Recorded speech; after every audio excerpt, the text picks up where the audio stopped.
Alrighty, welcome to Chris Foster's hosting video. In this video, I'm basically just going to show you guys how to set up a DigitalOcean virtual machine in the quickest way possible, definitely not the most securest way possible, and the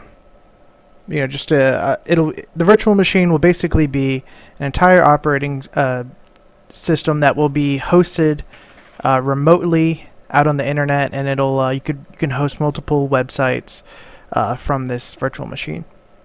You could probably also run a SQL server or something.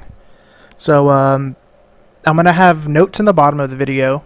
You can scroll down there, copy paste things in, although I would not copy paste everything. This whole video is not going to be word for word. There's going to be parts of the video where you actually have to think for yourself and fill out information accordingly. Alrighty, let's begin. Alright, so the first thing I would do, if you haven't done so already, is purchase a domain. A domain is basically just a way to associate like a name of something with an IP address. Domains with a certain extension are completely unique to just that IP address. Basically, if you want a .com, you can go to Google has a nice .com service. .net, they're basically like $9 to $12 a year wherever you purchase them, or $9 to $14. If you want something cheaper, down to like 40 something cents a year, you can go to Namecheap, namecheap.com. Like I own chriswf.com, but you don't have to use your name. You can use like Magical Pony or something like that, and search for all the domains. These are popular ones. If you click discounted, they get even cheaper than you could possibly imagine. 48 cents a year. You can probably find that much change on the ground in a day. There you go. I mean, then you just add to cart and purchase it just like you purchase anything from Amazon, pretty much. Yeah, pick out your domain and purchase it.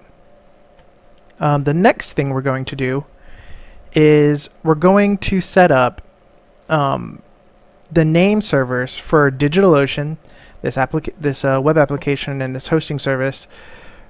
And we're going to set the name servers so that way, whenever the request is made for this domain through the URL, they type in like chriswf.com, DigitalOcean will handle that request and direct the viewer to your droplet. So after you've purchased it, I only have Google and Namecheap up right now. If you have GoDaddy or something, I mean, you're kind of on your own because I don't have a solid example to show you. I've never purchased one through there. But on Google, very simple. Once you've purchased it, you'll go into this little domain console here. You'll click the DNS button, configure DNS. You'll click custom name server. And down at the bottom of this video, you should be able to copy paste in these three name servers from DigitalOcean. NS1, NS2, NS3. Paste them all in here, save it. For Namecheap, you click dashboard. You have to sign in first, I guess. You click dashboard. Here is my group project right here. You click domain list. Here's the list of domains. You know, you just like check that guy, click manage or whatever. Namecheap isn't the fastest website ever. Click it again. There it goes. Alright. And then once you're inside of that specific domain's settings, you go down here. You'll have a drop down. I think it's the default is like Namecheap basic DNS. We're turning on custom DNS, and we're, again, just as we did it for the people who are using Google, we just paste in these three right here. For each one, you click add a name server and you fill it out. It's pretty simple. After that's all done, save it, and we're done with that step. And on this step, we're going to go into DigitalOcean. In DigitalOcean, if you haven't created an account here yet, you basically just need to create an account. It will ask for your credit card information through account creation. You can get a promo code which I'll share one on the bottom of the video for you. You can paste that in later on, but you're not going to be charged until your Droplet has some actual uptime. So I've already created a couple different ones, a couple different accounts actually. It's kind of hard because they track your IP addresses and they don't want you to have multiple accounts because they don't want you to utilize multiple promo codes. So the one I'll provide you can give you like 3 months of free service. It's like a $15 promo code or something. The Droplet we're going to be using is like $5 a month. So, all right, once you've created your DigitalOcean account, basically you're going to click Droplets up here in the top left corner. You're going to create a Droplet. Now, for the sake of this video, I'm just going to stick with the Ubuntu server. Most people that I have helped with this seem to use this. I personally use CentOS because it's very similar to Red Hat, damn near identical. But this is just what we're going to use today. For the sake of following along in this video, I would use this because there are going to be different steps if you use CentOS or Fedora or Debian. So CentOS version 16.04. It's the most stable version out, but there are newer versions. We're going to stick with 1604. We're going to use the $5 Droplet with 1 gig of memory. And here, after you scroll down, after you've selected this guy, this $5 guy, you're gonna choose where your data center is. So basically, DigitalOcean has multiple data centers, and you can pick where in the world, basically, which one of their data centers you'd like to use. Maybe it'll be closer to where your target market is, or maybe you just have like a preference on where you pick. I always pick San Francisco because Bay life, for life. I know that New York does have some downtime. It seems more downtime than San Francisco. Next, I mean, you could change your host name. I wouldn't. Just leave it as is, really. We're only creating one Droplet, and then hit create. And then, right now, your Droplet is being created. You see a little progress bar going there. We're going to wait for that to complete.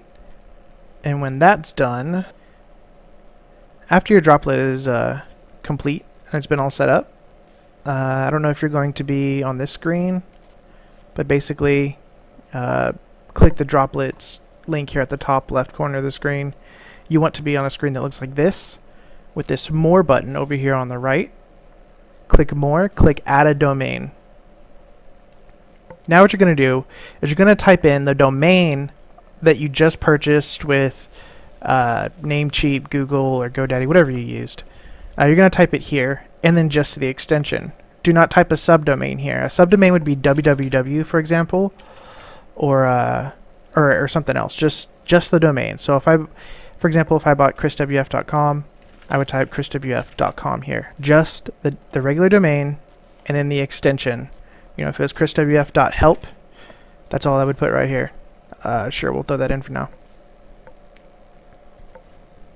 Hopefully that isn't reserved. Yeah, then you just click add a domain, or add the domain, whatever it says. And then here is where you can add the subdomains. So you also want people to go to www.chriswf.help. You'll type in just www right there, just the subdomain. Click this Will Direct To box, and then select your Droplet, create record. Let's say you have other projects you want to host here as well.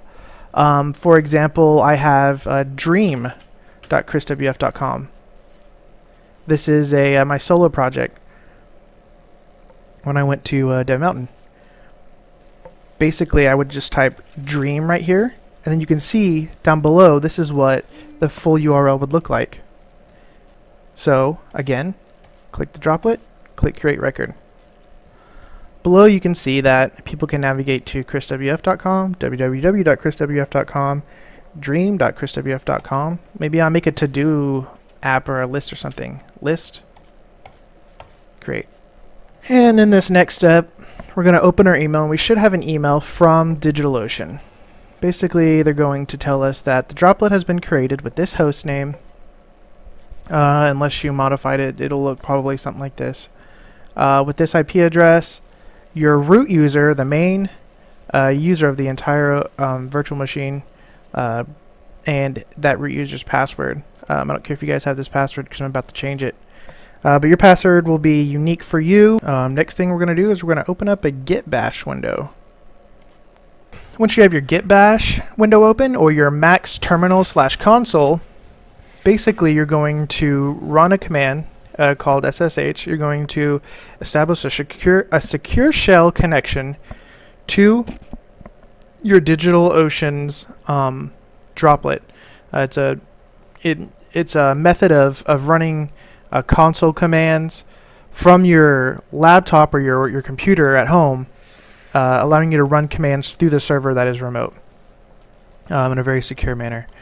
So we're going to SSH into the root user, as you can see in my email. So username root, the one that's already been created, root at, and then the IP address.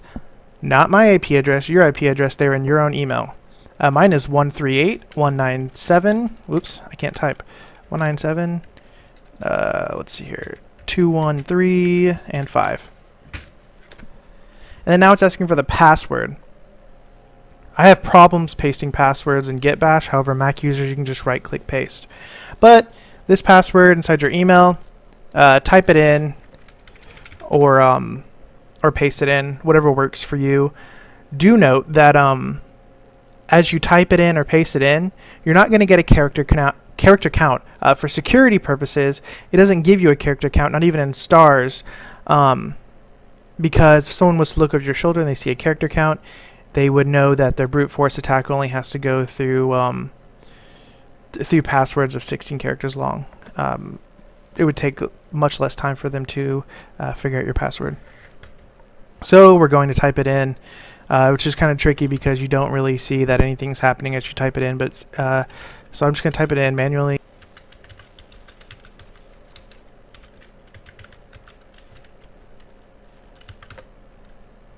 Cool. Once you finally figure out your password and get it typed in, it's going to ask you for that password again. Pay close attention. It's asking for the current password. Again, this is the same password as before that you're emailed right here. But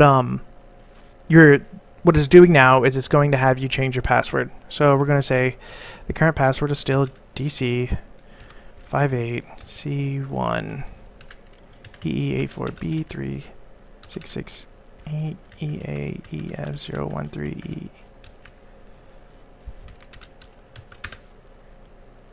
After you type in your password, your current password is going to ask you to enter a new password. I would strongly suggest that you don't type something that is easily guessable. One of my students, whenever I was mentoring, made her password, I believe it was something like admin password was her password, and so her account was hacked multiple times, and had to get her hosted multiple times, and they were running DDoS attacks from her Droplet. DigitalOcean charges you per bandwidth after a certain point. So you have like a lot of bandwidth available to you, but if you're passing these loads of amounts of data through your Droplet, which you're not going to be doing with your personal websites, I can assure you, you'll be in the safe. But they shut her Droplet down because she was just utilizing so much bandwidth. You don't want to get attacked. Please make either a good password or a passphrase. I think your passwords can be like over or at least up to like 250 or something characters on a Linux machine. You can make it a sentence. You can make it my dog Spot is brown 1358 or something like that, and then no one's probably ever going to guess that. Cool. So after you've typed in your new password, passphrase, whatever you use, you're going to be at your root user command line here. So basically, you're now SSH'd into your DigitalOcean Droplet. So we can type print working directory. We can see that we're in the root user's home directory. Yeah. The next step I'm going to do is I'm going to update and upgrade the system Basically, we're going to do apt-get update, and then you can run another command by tacking on two and signs, apt-get upgrade. It's going to go through this, and here in a second it's going to ask you if you're sure you want to upgrade. You're going to hit Y and then enter to confirm.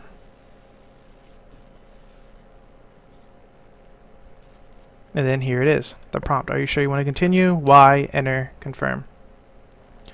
After that's done updating and upgrading, we're going to install something called nginx. We'll get that started. apt-get install, apt-get space install nginx, nginx. Again, below you should be able to copy paste this command into your terminal. Hit enter. It asks you if you want to continue, Y, and then enter again.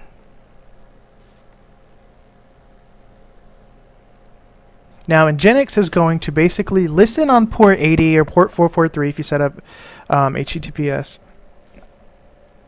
It's going to say, like, if someone goes to chriswf.com, they're going to be routed to a server, a node server that is running on a different port than port 80. So if I have my node server running on 3000, it'll be listening on port 80. If the domain equals www, the subdomain www.chriswf.com or just .chriswf.com, nginx is going to say, okay, that goes to port 3000. But if I have another subdomain attached to my domain, like fediwap.chriswf.com, and I have another node server running on port 1738, then nginx is going to say, okay, this domain goes to port 1738, the server running on that port. So all nginx is really doing is just like redirecting the user, the viewer, to the correct server or process running on your Droplet. It's super convenient. So the next thing we're going to do is we're going to cd into this directory, your etc directory, where it stores configuration files for your Linux machine. Etc nginx, and then in here you can see there's a bunch of different type of files, and then you're going to go into sites available. Alright, and sites available is where you're going to put configuration files for sites that you're going to be proxying off of. So right now if we type ls, you see that you have a file in here called default. If you cat default, it has contents in it. You can see here that it has it points to the default directory of where like Apache or Nginx would run like a regular just like an HTML regular website. But instead we're going to be changing this quite a bit. So see again, ls cat prints out the contents of the file. We type ls again.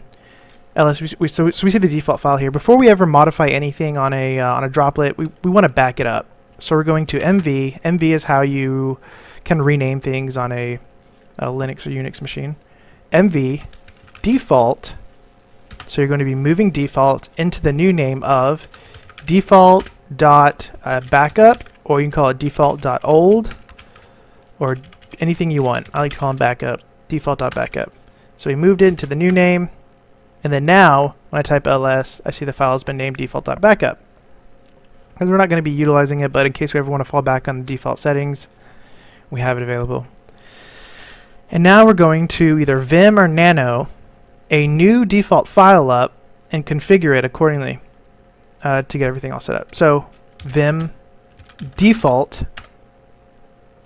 So we're using vim, it's just a code editor. We're going to hit I puts you into insert mode in Vim, or if you're using Nano, I believe you can just like paste stuff right into it. And then down at the bottom of this video, there should be a block of text that you can copy. You might want to modify this text before you paste it in. I believe if you just right click after you've hit I inside of Vim, it should paste the contents immediately. But before you paste it in, you might want to modify it. So here you see that I've capitalized all this stuff to really draw your attention to it. This is stuff that you're going to have to change on your own. If you modify it in here, you can hit escape. Make sure you're out of insert mode. If you hit I for insert, down at the bottom you should see the word insert. We want to make sure that we're out of insert mode. Hover over the Y and hit DW, stands for delete word. Then hit I again, and you're going to type your port number here that your node server is going to be running off of. Is it 3000, 3001, 4000, 3333, 1738? Type it in there after you hit I. Hit escape to exit insert mode. Now up here, you're going to be typing in all of your domains and subdomains. So if you remember back here, we created all of these. We basically, for every instance of these record types, we would need a whole section of this copied over. But for now, we're just going to add the chriswf.help. So dw, dw, dw, dw, dw to delete all those words. I for insert while we're on the semicolon.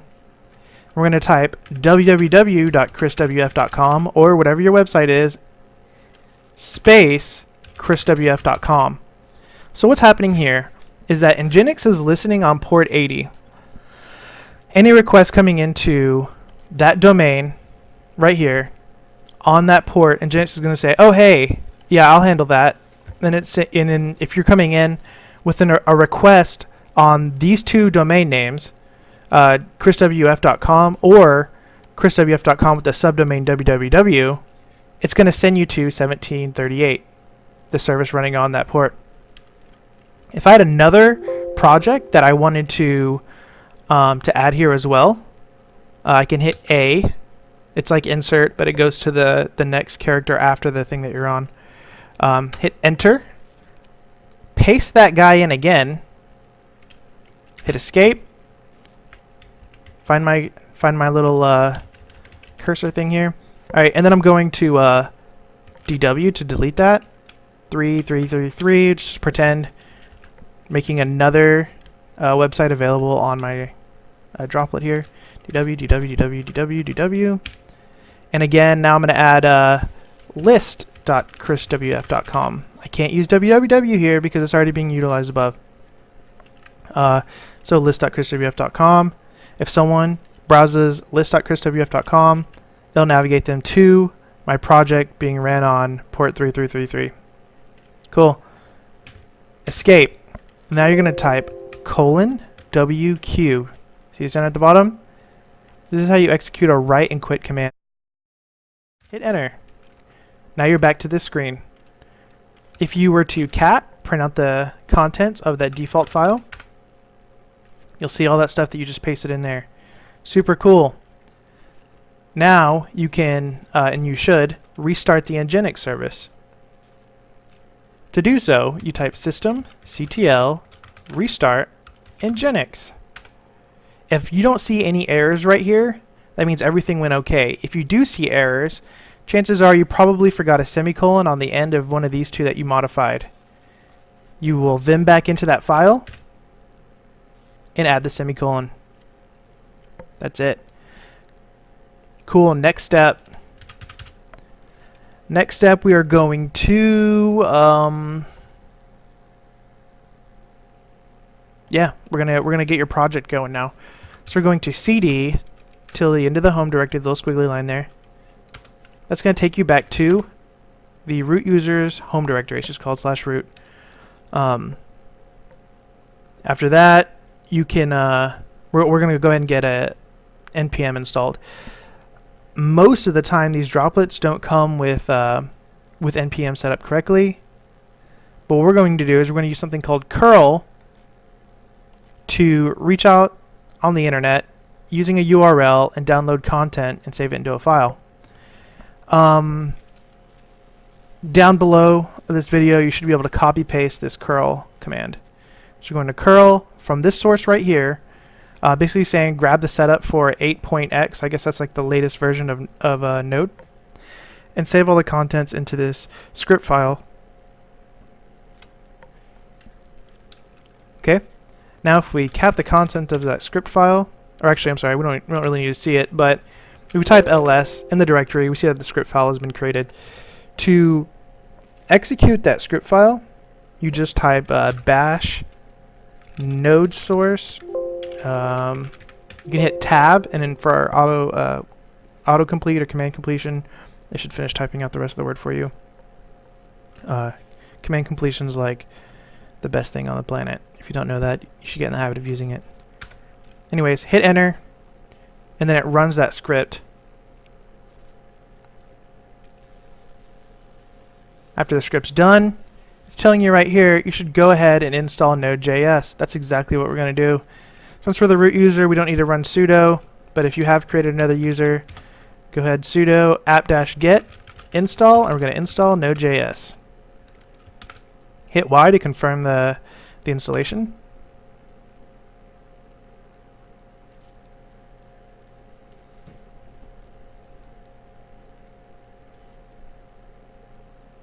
Cool. The installation is complete. Now, there's another package, another tool that you might want to get that helps all or other specific node packages run more efficiently on your system. It's called Build Essentials. We'll just apt-get, apt, not app, apt-get install build-essentials, or build-essential, I think. Cool.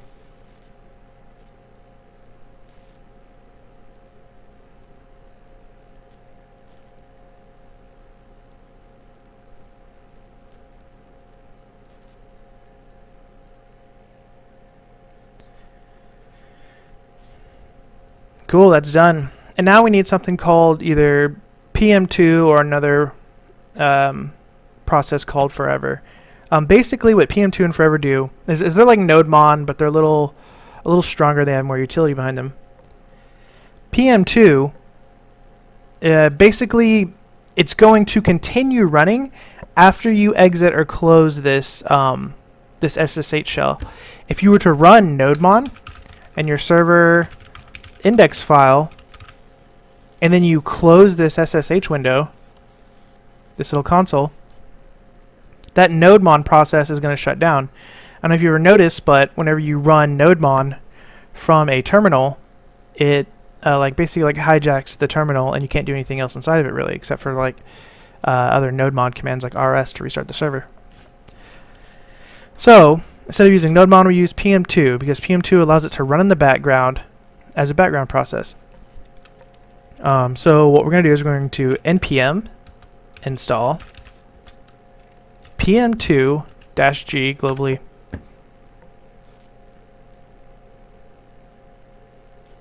And you let that finish. Now, in order to have Node properly serve out your files on your project, you're going to need a little bit of code added to your index.js file. Let's see if I have one up right now. This is it's my robot, I think, whatever. Alright, cool. So, inside your project's server folder, or wherever you're keeping your index at, it doesn't have to be called just index, it can be called IoT index, or whatever you want to call it, fairy index, sure. Just like you normally would, you declare your port, your app, all that stuff. Whenever you declare app, right after it, not before, you'll paste in this guy. And down below the video, you should be able to copy this as well, so you don't have to try and type it over. But app.use, and then the directory that you're in, up1 and into build. Not too tough. And there's another one you're going to want to paste in here as well. And that is this guy.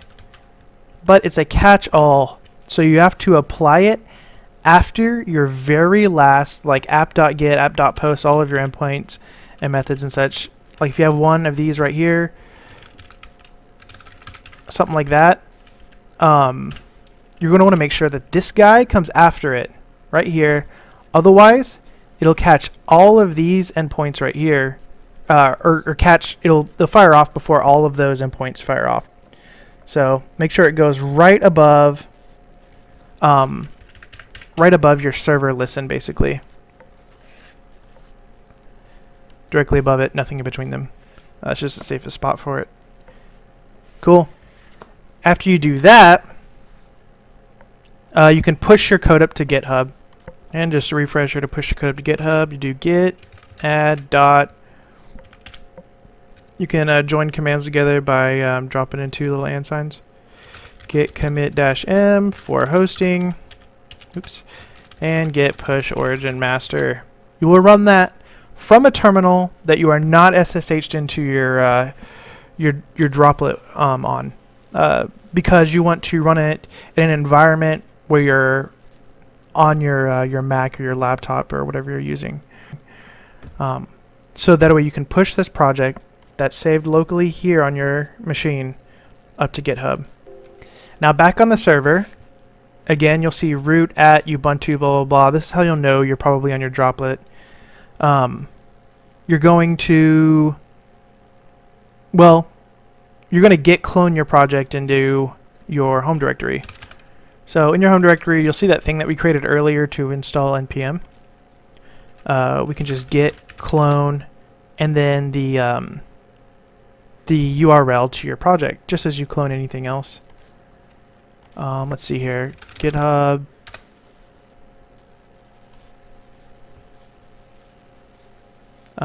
Sure.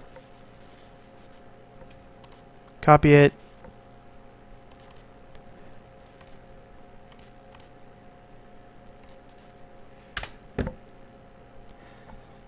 After it's cloned, you're going to cd into the project's directory. Cool. And then you're going to npm I to install all the packages for it. Cool. After you're done installing all of your packages and dependencies, you're basically going to you can either npm run build, or if you have a .env file, you might want to get that copied over next. Inside of your Droplet, you're going to vim.env, hit enter, because we're going to be creating a .env file. Remember, those don't get pushed up to GitHub. Go over to your project inside your code editor. Open the .env file wherever it's at, and you'll probably have like a connection string equals whatever .host blah blah blah blah blah, like that. Just gonna copy that guy. Control C or copy, however you want to do it. Minimize. Go over here. If you're using Vim, be sure to hit I to go into insert mode. Right click to paste. Escape. :WQ to write quit. And now your .env is set up. Then you'll npm run build. And this will set up your build. After you've ran your build, npm run build or yarn build, and after you've created your .env file, you're going to start it up using pm2, that thing that's similar to nodemon. So make sure you're inside your project's directory, the root directory of your project. For example, let's go into what do I have here? This is a company challenge. Oops, cd. Make sure you're in your project's home directory. You should see like your server folder, your source folder, you know, stuff that indicates that you're in the correct directory. You're going to type pm2 start and then the relative path to the index file. So cool. And after I type start, it's going to print out all of the actively running PM2 processes that are being ran on the machine. So you can see right here that the PM2 Trello index is running with the ID of 12. You can type PM2 status to get that list again. If there's an error, I believe right here in red, like red colored font, it'll say like error basically. So to get those error details, which you'll probably need at some point in your life, you'll do PM2 show and either this ID. If you don't have the ID, you're just probably gonna be 0 if it's your first project, or the name. So let's say that for pretend, my Angular server, it had an error. We'll do PM2 show ang server. It's going to give you some stats on it. Here is an error file. What we're going to do is copy this, the error log path, copy the path to that error log. We're going to cat it out, paste that guy in, just so we can see the details on it. Here I have no errors involved with that. Let's see. Let's see if I can find one that does have errors. I'm just such a good developer that none of my projects have errors. I'm just kidding. PM2 show 2. Just trying to show you guys what this looks like. Cat, paste. No errors. There's also standard output right here. Basically, this is like anything that could be like console logged on the machine that isn't technically considered an error. Like every time the server possibly restarts itself, you'll get like listening on this port or something like that. It's just going to concat more data onto those logs each time. Or every time you PM2 restart all, for example, it's just going to fire off that that console log on the app.listen. Looks like I am console logging other data.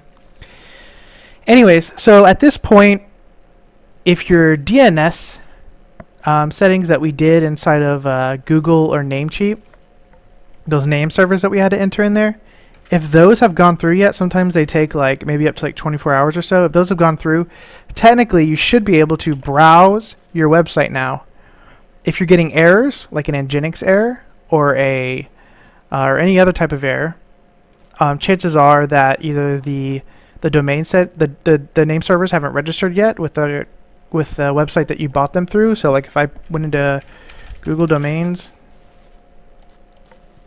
and I entered in that data that I showed you guys at the beginning of the video, if I entered this in,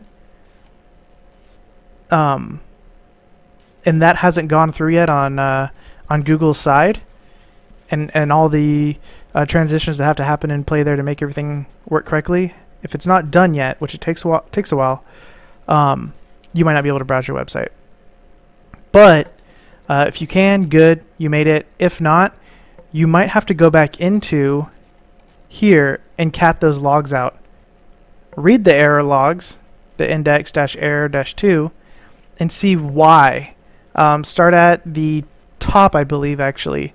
Start at the top, figure out why your project isn't running. It might say something like something is undefined, like maybe you didn't create your .env, so process.env connection string, it's undefined.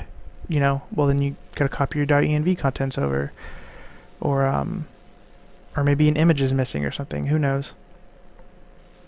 Give that a shot. Yeah, that's it.